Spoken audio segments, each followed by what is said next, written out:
வணக்கம். இலங்கை செய்திகளுடன் நான் ரோஷன். விரிவான செய்திகளுக்கு முன் தலைப்புச் செய்திகள்.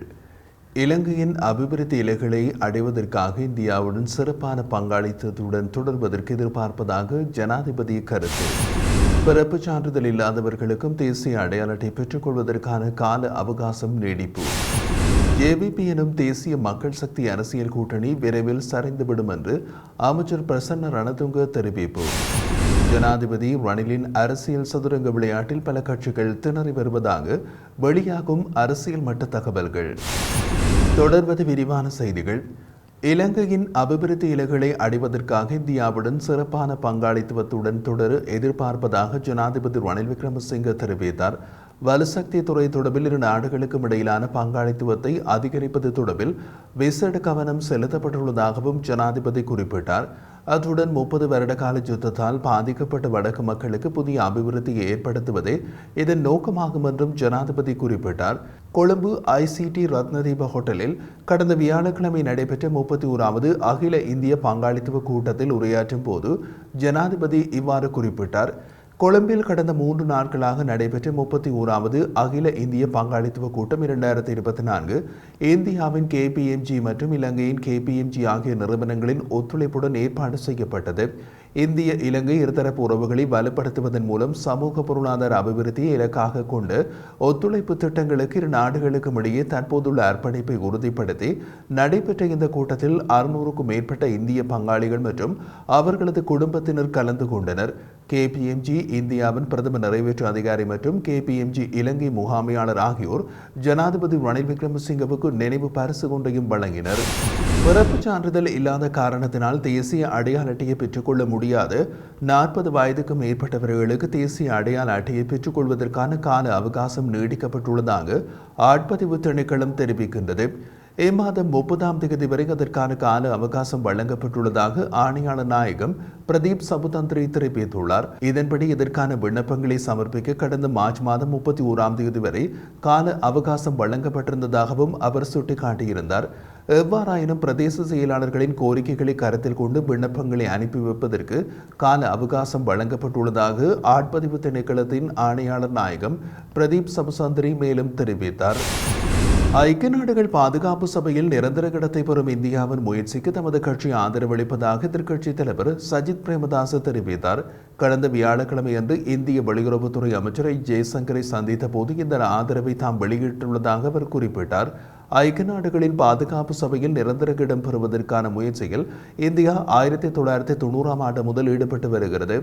இந்த நிலையிலேயே உலக அரங்கில் இன்று இந்தியா அடைந்து வரும் பொருளாதார மற்றும் அரசியல் எழுச்சியின் அடிப்படையில் இது அவசியமான ஒன்றாகும் என்றும் சஜித் பிரேமதாச தெரிவித்துள்ளார். ஜேவிபி எனும் தேசிய மக்கள் சக்தி அரசியல் கூட்டணி விரைவில் சரிந்துவிடும் என்று அமைச்சர் பிரசன்ன ரணதுங்க தெரிவித்தார். ரணில் விக்ரமசிங்கே எதிர்வரும் ஜனாதிபதி தேர்தலில் போட்டியிட்டால் பெரும்பான்மையானவர்கள் அவருக்கு ஆதரவளிக்க தயாராக இருப்பதாக அமைச்சர் பிரசன்ன ரணதுங்க தெரிவித்தார். அதன்படி தானும் ரணில் விக்ரமசிங்கவுக்கு ஆதரவளிப்பதாகவும் அவர் குறிப்பிட்டுள்ளார். நான் இன்னமும் மகிந்தவுடனேயே உள்ளேன். நான் மாத்திரமே அவரது தோல்வியிலும் அவருடன் இருந்தேன். கட்சி என்ன தீர்மானம் எடுக்கும் என்பதை பொறுத்திருந்து பார்ப்போம். மொட்டு கட்சியில் வேட்பாளர் யாரும் இல்லை என்பதை நான் அன்றும் கூறினேன், இன்றும் கூறுகிறேன் என்று கூறினார். தொலைக்காட்சி அரசியல் நிகழ்ச்சி ஒன்றில் கலந்து கொண்டு கருத்து தெரிவிக்கும் போது அவர் இவ்வாறு தெரிவித்திருந்தார். ஜனாதிபதி தேர்தலின் பின்னர் நாடாளுமன்ற தேர்தலை நடத்துவது நன்மையாக அமையும் என்றும் சுட்டிக்காட்டியுள்ளார்.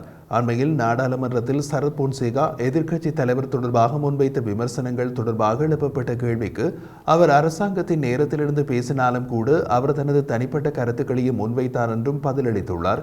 பெசில் ராஜபக்ச மற்றும் ரணில் விக்ரமசிங்கவுக்கு இடையில் இடம்பெற்ற கலந்துரையாடலில் எந்த மனக்கசப்புகளும் ஏற்படவில்லை எனவும் அமைச்சர் பிரசன்ன ரணதுங்க தெரிவித்துள்ளமை குறிப்பிடத்தக்கது. இந்திய வெளிவிவகார அமைச்சர் ஜெய்சங்கர் அரசாங்க தலைவர்களோடு முன்னெடுக்கப்பட்ட இருதரப்பு கலந்துரையாடல்களுக்கு மேலதிகமாக முன்னாள் ஜனாதிபதி மஹிந்த ராஜபக்ச, ஸ்ரீலங்கா பொதுஜன பெரமுனவின் ஸ்தாபகர் பெசில் ராஜபக்ச மற்றும் நாமல் ராஜபக்சவுடன் பேச்சுவார்த்தை நடத்தியுள்ளதாகவும் தென்னிலங்கை ஊடகம் ஒன்று செய்தி வெளியிட்டுள்ளது.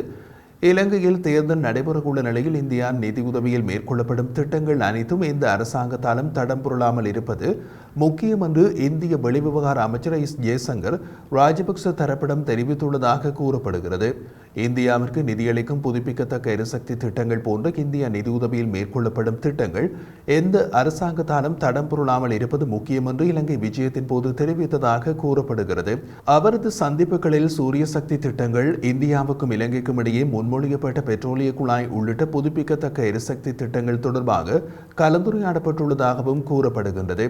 மேலும் எதிர்வரும் ஜனாதிபதி தேர்தலுக்கு பின்னர் வரும் எந்தவொரு அரசாங்கத்தின் கீழும் இந்த திட்டங்கள் தொடர்வதை உறுதிப்படுத்த வேண்டியதன் அவசியத்தையும் அவர் வலியுறுத்தியுள்ளார். முன்மொழியப்பட்ட பெட்ரோலிய குழாய் திட்டத்தை பற்றி குறிப்பிடுகையில், இந்தியா, நேபாளம் மற்றும் பங்களாதேஷ் ஆகிய நாடுகளோடு இதே போன்ற திட்டங்களை நிறைவேற்றியுள்ளது என்றும் அத்தகைய இணைப்பின் ஒரு பகுதியாக இலங்கை இருக்க விரும்புவதாகவும் ஜெய்சங்கர் கூறியுள்ளார். ரணில் விக்ரமசிங்கவின் அரசியல் சதுரங்க விளையாட்டில் பல கட்சிகள் திணறி வருவதாக அரசியல் மட்ட தகவல்கள் தெரிவிக்கின்றன. இந்த நிலையில் தோல்வியடைந்த அரசியல்வாதியான ரணிலை அதிகுச்ச பதவியில் அமர்த்தி தம்மை பாதுகாத்துக் கொள்ள முயற்சித்த ராஜபக்சர்களுக்கு அதன் பெரும் ஆபத்தாக தற்போது மாறியுள்ளதாகவும் அரசியல் தகவல்கள் கூறுகின்றன. வீட்டுக்குள் ஒட்டகம் புகுந்த கதையாக மாறியுள்ள ரணில் மொட்டு கட்சிக்குள் பல குழப்பங்களை ஏற்படுத்தியுள்ளமை ராஜபக்ச குடும்பத்திற்கு பெரும் நெருக்கடியினை ஏற்படுத்தியுள்ளது. நடைபெறவுள்ள ஜனாதிபதி தேர்தலில் ரணிலுக்கு ஆதரவு வழங்க வேண்டும் என்று பெரும்பான்மையான பொதுஜன பெரமுன கட்சியின் முக்கியஸ்தர்கள் அழுத்தம் கொடுத்து வருகின்றார்கள். தற்போதைய நெருக்கடி நிலைமையினை புரிந்து கொண்ட முன்னாள் அமைச்சர் பசில் ராஜபக்சவுக்கும் ரணிலுக்கும் ஆதரவான நிலைப்பாட்டை முன்னெடுத்து வருகிறார். எனினும் இலங்கையின் அடுத்த ஜனாதிபதி என்ற கனவில் காய் நகர்த்தல்களை மேற்கொள்ளும் நாமல் ராஜபக்சவிற்கு அது பாரிய ஏமாற்றமாக அமைந்துள்ளது. எந்த நிலையில் ரணிலுக்கு ஆதரவு தெரிவிக்க விரும்புவோர் பொதுஜன பெரமுன கட்சியினை விட்டு வெளியேறலாம் என்று அந்த கட்சியின் தேசிய அமைப்பாளரான நாமல் ராஜபக்ச தெரிவித்துள்ளார். ஸ்ரீலங்கா பொதுஜன பெரமுனவின் கொள்கைகளை முன்னெடுத்து அந்த கொள்கைகளை பாதுகாக்கக்கூடிய ஒருவராகவே தமது கட்சியின் ஜனாதிபதி வேட்பாளர் இருக்க வேண்டும் என்றும் நாமல் ராஜபக்ச குறிப்பிட்டார். எம்முடன் நட்பு பாராட்டி வாக்குகளை பெற்ற பின்னர் மற்றொரு கட்சியோடு உறவு கொண்டாடும் கட்சிகளை இணைத்துக் கொள்ளப் போவதில்லை என்றும் நாமல் ராஜபக்ச வலியுறுத்தியுள்ளார். பொதுஜன பெரமுனவுடன் சென்று வெற்றி பெற முடியாது என ரணில் விக்ரமசிங்கவின் முகாமில் உள்ள ஒரு பகுதியினர் கூறுகின்றார்கள். அவ்வாறு கூறுபவர்கள் கட்சியினை விட்டு வெளியேறி அங்கு சென்று இணையலாம் என்றும் நாமல் மேலும் தெரிவித்தார். அண்மைய கால சம்பவங்களின் அடிப்படையில் ராஜபக்சர்கள் பெரும் அச்சமடைந்துள்ளதாக அரசியல் அவதானிகள் சுட்டிக்காட்டியுள்ளார்கள். இதன் காரணமாகவே நாமல் ராஜபக்ச தனது அதிருப்தியை வெளியிட்டுள்ளதாகவும் சுட்டிக்காட்டப்படுகிறது. ஐக்கிய நாடுகள் மனித உரிமை பேரவையின் தீர்மானத்தின் மூலம் உருவாக்கப்பட்ட ஆதாரங்களை சேகரிக்கும் வெளியக பொறிமுறையை இலங்கை மீண்டும் நிராகரித்துள்ளது. ஐக்கிய நாடுகள் மனித உரிமை பேரவையின் ஆதாரங்களை சேகரிக்கும் பொறிமுறை பயனற்றது. இலங்கையில் சமூகங்களை பிரிக்கவும் துருவமயப்படுத்தவும் மாத்திரம் அது உதவும். அதனால் குறிப்பிடத்தக்க நன்மைகள் இல்லை என்று ஜெனீவாவுக்கான இலங்கையின் நிரந்தர பதிவிட பிரதிநிதி ஹிமாலி அருணத்திலுக்கு தெரிவித்துள்ளார். இந்த பொறிமுறையால் குறிப்பிடத்தக்க நன்மைகள் எதுவும் இல்லை என்றும் உள்நாட்டு பொறிமுறை குறித்த அர்ப்பணிப்பை இது முன்கூட்டியே தீர்மானம் செய்கிறது, உறுப்பு நாடுகளின் வளங்களை வீணடிக்கிறது என்றும் அவர் தெரிவித்துள்ளார். உலகெங்கிலும் உள்ள சவாலான மனித உரிமை சூழ்நிலைகளை பாரபட்சமற்ற விதத்தில் தேர்ந்தெடுக்கப்படாத தன்மையோடு புறநிலையுடன் இரட்டை நிலைப்பாடுகளை தவிர்த்து மதிப்பிட வேண்டும் என்றும் தெரிவித்தார். இந்த கோட்பாடுகளிற்கு முரணான தன்னிச்சையான செயற்பாடுகளை இலங்கை கடுமையாக எதிர்க்கின்றது. மேலும் ஆதாரங்களை சேகரிக்கும் பொறிமுறை என்பது ஐக்கிய நாடுகள் மனித உரிமை பேரவைக்கு உறுப்பு நாடுகள் வழங்கிய ஆணைக்கு முரணானது எனவும் இலங்கையின் நிரந்தர பதிவிட பிரதிநிதி தெரிவித்தார். இது ஐக்கிய நாடுகள் மனித உரிமை ஆணையாளர் அலுவலகத்தினை அரசியல் மயப்படுத்தி அதன் மீதான நம்பிக்கைக்கு பாதிப்பை ஏற்படுத்தலாம் என்றும் அவர் மேலும் தெரிவித்துள்ளார்.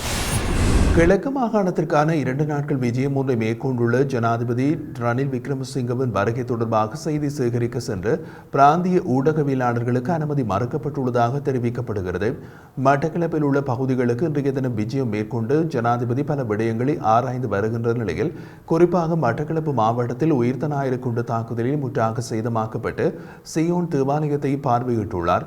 இந்த நிலையில் ஜனாதிபதியிடம் மட்டக்களப்பு மாவட்ட பிராந்திய ஊடகவியலாளர்கள் பல வினாக்களை எழுப்புவதற்காக காத்திருந்த நிலையில் ஜனாதிபதியின் பாதுகாப்பு பிரிவினரால் அந்த இடத்திலிருந்து ஊடகவியலாளர்கள் வெளியேற்றப்பட்டுள்ளார்கள். அண்மையில் சேனல் 4 ஊடக நிறுவனம் காணொலி மூலமாக உயிர்த்த ஞாயிறு தாக்குதல் தொடர்பாகவும் சூத்திரதாரிகள் தொடர்பாகவும் பல விடயங்களை வெளிப்படுத்தியுள்ள நிலையில், உயிர்த்த ஞாயிறு தாக்குதல் பல உயிர்கள் கொல்லப்பட்டதோடு முற்றாக சேதமடைந்து சியோன் தேவாலயத்தில் வருகை தந்த ஜனாதிபதியிடமே ஊடகவியலாளர்கள் வினாக்களை எழுப்ப காத்திருந்ததாக கூறப்பட்டுள்ளது. எனினும் ஊடக சுதந்திரத்தை கேள்விக்குறியாக்கும் விதத்தில் ஜனாதிபதி செயலகம் மட்டக்களப்பு மாவட்ட பிராந்திய ஊடகவியலாளர்களை புறக்கணித்துள்ளமை ஊடக சுதந்திரம் தொடர்பாக பெரும் அதிர்ச்சியினை ஏற்படுத்தியுள்ளதாக செய்தி சேகரிக்க சென்ற ஊடகவியலாளர்கள் தெரிவித்துள்ளார்கள். இதேவேளை மட்டக்களப்புக்கு விஜயம் செய்துள்ள ஜனாதிபதி 1055 மில்லியன் ரூபாய் நிதி செலவில் அமைக்கப்பட்டு புதிய மாவட்ட செயலக கட்டிட தொகுதியை திறந்து வைத்துள்ளமையும் குறிப்பிடத்தக்கது.